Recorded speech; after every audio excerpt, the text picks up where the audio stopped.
Thanks for joining us on Bloomberg Quint. I'm in conversation with Seshagiri Rao from JSW Group. Mr. Rao, many thanks indeed for joining us today on Bloomberg. I want to focus on a campaign that we at Bloomberg Quint are running. It's called Where Are the Jobs? And my question to you is, do you think this government has done enough to create new jobs in the economy? Yeah. See, today as far as the job creation is concerned, majorly we are seeing in the e-commerce or startups or in the financial intermediation. Those are the areas where we are seeing the job creation. But if you see gradually over a period of time, for every incremental 1 lakh GDP, the job creation is coming down gradually. So that is one important point which we have to note. Where are the jobs that would come in future if you look at it? In my view, these are the segments where jobs can come in, and also now cashless economy once we are moving into that. So digital side, there is a possibility of job creation.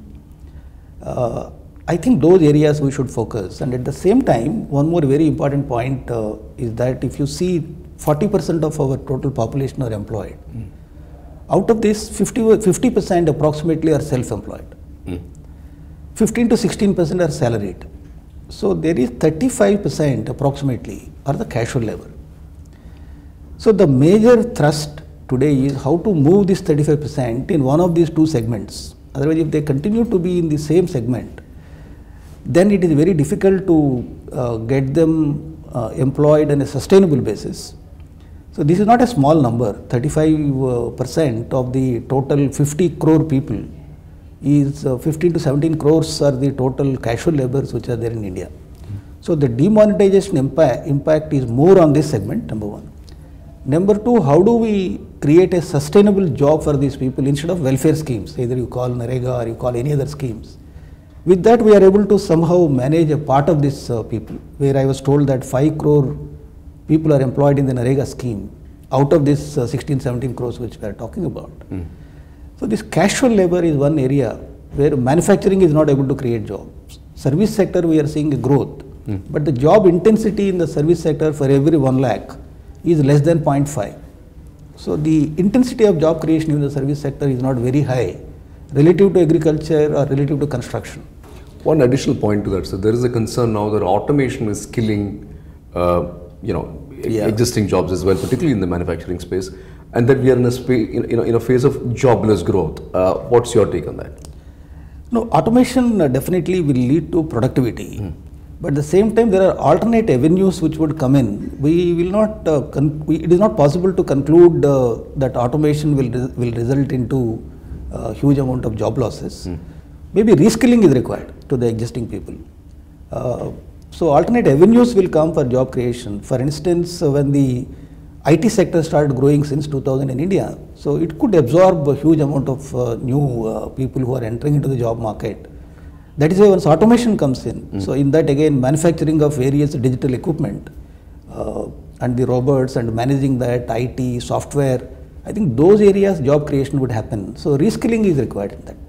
Okay. As a corporate, what is your view on labor policy, flexibility of labor policy? Would that help in, creating space for fresh roles and fresh jobs, greater flexibility in hiring and restructuring labor? No, the point remains in the case of manufacturing again, every 1 lakh of investment, how much jobs the manufacturing sector is able to create. In order to become competitive, manufacturing is moving into more and more automation. With that, the job intensity in the manufacturing particularly is reducing gradually. So in that event, even assuming labor reforms will undergo a huge change, it can create employment in future from this sector. I am not seeing that to happen.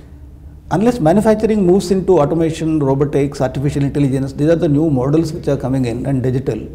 So in that, the employment generation from the manufacturing sector directly will be limited. At JSW, your own experience, take us through some of your expansion and hiring plans year on year as an indicator of whether you're going to be creating new jobs or at a net level, is it going to be the same? So we are in the core sectors of the economy. If we say steel, power, ports and the cement. So there will be huge rub-off effect. It may not be direct employment. Direct employment may be close to around 40 to 50,000.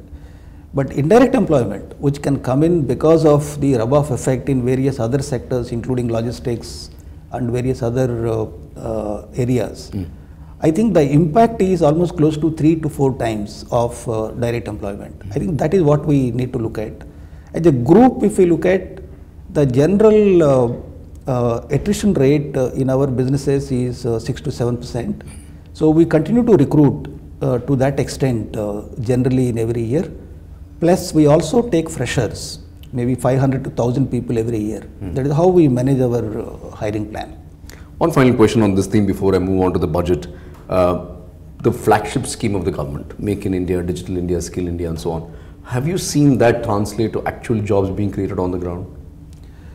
No, it is unfair to say it has not given any impact. No, I'm not implying that. The point remains here is the percentage of poverty, if you see in the last 10 years, since 2005 to 2016, it is gradually coming down. It is around 20% as against 40%. So it is almost halved in the last 10 years' time. So therefore it has some impact as regards to the overall improving the general standard of living. So NREGA scheme, which we talked about, which are the one very important flagship schemes of the government. So there are 5 crore employment is being created under the scheme. There are 13 crore households which are registered under the scheme. And if I really look at since 2006 to now, under the scheme, over 3 lakh crores was distributed under the scheme. So it has definitely an impact. In addition to that, the other scheme like self-employment, credit-linked self-employment schemes. So that is also creating huge employment opportunities from the government side. So the demonetization impact, if we say less in various places, is because of the self-employment and the salaried. These 2 classes are not impacted because of demonetization. So therefore, I feel the government schemes has really a noticeable impact on the ground. So there is a job creation in my view from that point of view. Okay, let's talk about the budget, sir. Now we know that the budget is on the 1st of February. Now that there has been a disruptive event in the name of demonetization, do you expect the government to go ahead and perhaps do a cash transfer scheme or some sort of a fiscal stimulus program?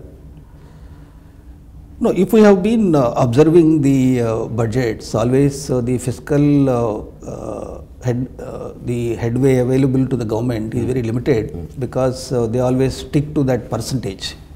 Last year it was 3.6%, that is 16 and 17. So they said they will stick to 3.5%.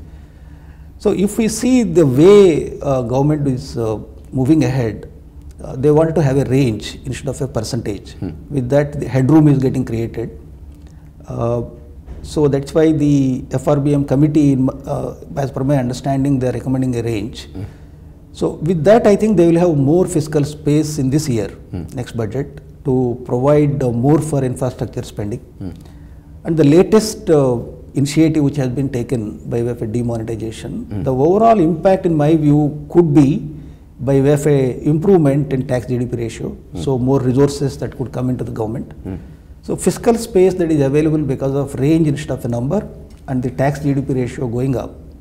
In my view, government will have a headroom to give some relief to the business and also to the general public. So the first one which I am expecting as far as the budget is concerned, the personal income taxes have to be reduced substantially. So with that, more money would be available to stimulate the consumption, which is now coming down because of demonetization. The second aspect, again, corporate taxes, even though there was a guidance that it would come down gradually over a period of 3 years to 25%, if it can be expedited, because there is a lot of stress in this sector. So reduction in the corporate taxes, this is the second one which I am looking forward. With these two, I think more amount would be available to consumption. The third one which I am seeing is the private sector, either we call 1/4 of the capacity in many sectors today are not used because there is a lack of demand and there is a stressed balance sheets and also very high leverage in the private sector. So private sector reviving the capital investment cycle is probability is very less. So we have to rely on the government. If government has to do, I think more allocation to the infrastructure. I think there are the three broader themes which I am seeing in the budget. One is reduction in the personal taxes, reduction in the corporate taxes, increased tax GDP ratio. Third is more spending on the infrastructure. With that, I think the things can become better for next year. You don't think that the government will compromise on fiscal prudence? Fiscal prudence, I don't think they will compromise, but only point is once a range is given, like our inflation targets, 5% plus or minus 2. So that type of opportunity, if it is given in the FRBM Act itself, so that will give a headroom to them. Should we call it as a compromise, or should we call it as a flexibility to manage, if at all, any unusual situation arises in the economy?